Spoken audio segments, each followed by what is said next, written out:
આજે તળાજા પંથકમાં એવી ઘટના બની છે જે આપને માયનામાં પણ ન આવે। તળાજા તાલુકાના સાંખડાસર ગામે પોતાના પિતાના હાથે જ પોતાના લાડકવાયા પુત્રનું કરુણ મોત નીપજતા સમગ્ર પંથકમાં ચકચાર મચી જવા પામી છે।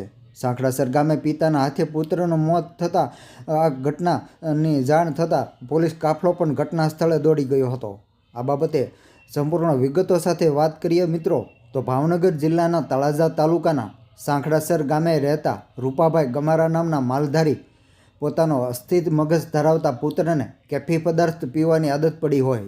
પિતાએ તળાજા પોલીસ મથકમાં જણાવતા કહ્યું હતું કે ગોપાલ ઉંમર વર્ષ 21 નામનો પોતાનો અર્ધ પાગલ હાલતમાં જીવતો દીકરો ગામમાં જ્યાં ત્યાં લોકો સાથે ઝઘડા કરતો હતો અને તેમની દવા પણ ચાલુ હતી। જ્યારે ગઈકાલ દરમિયાન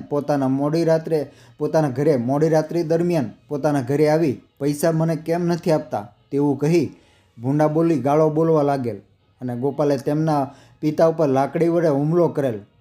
તે સમયે પિતાને માથાના ભાગમાં લોહિયાળ ઈજા પણ થઈ હતી। તેથી પિતા રૂપાભાઈ ઉશ્કેરાય અને લાકડી આંચકી ગોપાલને ફટકારી હતી, જે લાકડી ગોપાલના માથાના ભાગે ગંભીર રીતે અડી જતા બેભાન હાલતે ઢળી પડ્યો હતો। પિતા રૂપાભાઈએ તેમને ઉંચકી અને ખાટલે સુવડાવી અને પોતે પોતાના પશુ ચરાવવા કામ અર્થે જતા રહ્યા હતા। જ્યારે મોડેથી આ વાતના સમાચાર મળ્યા કે પોતાના ગોપાલ નામના દીકરાનું લાકડી મારવાના કારણે મોત નીપજ્યું છે, ત્યારે રૂપાભાઈએ પોતાના સગા સંબંધીને બોલાવી અને ખોટું બોલી અને કહ્યું કે મારા દીકરાનું મોત અગાશી ઉપરથી પડી જતા થયું છે। જ્યારે ત્યારબાદ ગોપાલના મૃતદેહની સ્મશાન યાત્રા કાઢવામાં આવી અને અંતિમ વિધિ પૂર્ણ કરવામાં આવી। ગામના કોઈ પણ વ્યક્તિને આ બાબતની સત્ય હકીકતની જાણ કરવામાં ન આવી, પરંતુ ગામના કોઈ વ્યક્તિએ આ સમગ્ર મામલો જાણી જતા તળાજા પોલીસને જાણ કરી હતી। ત્યારે પોલીસ પણ ચોંકી ગઈ હતી અને તાત્કાલિક તળાજા તાલુકાના સાંખડાસર ગામે પહોંચી અને પિતા રૂપાભાઈની ધરપકડ કરી હતી। તેમને પોલીસ મથકે લાવી અને સમગ્ર બાબતની પૂછપરછ કરવામાં આવતા પિતા રૂપાભાઈએ સંપૂર્ણ કબૂલ્યું હતું અને પોતાના દીકરાનું મોત પોતાના હાથે જ થયું છે તે સમગ્ર ઘટના પોલીસ સમક્ષ રજૂ કરી હતી। પોલીસે વિવિધ કલમો હેઠળ ગુનો દાખલ કરી અને આગળની કાર્યવાહી હાથ ધરી હતી।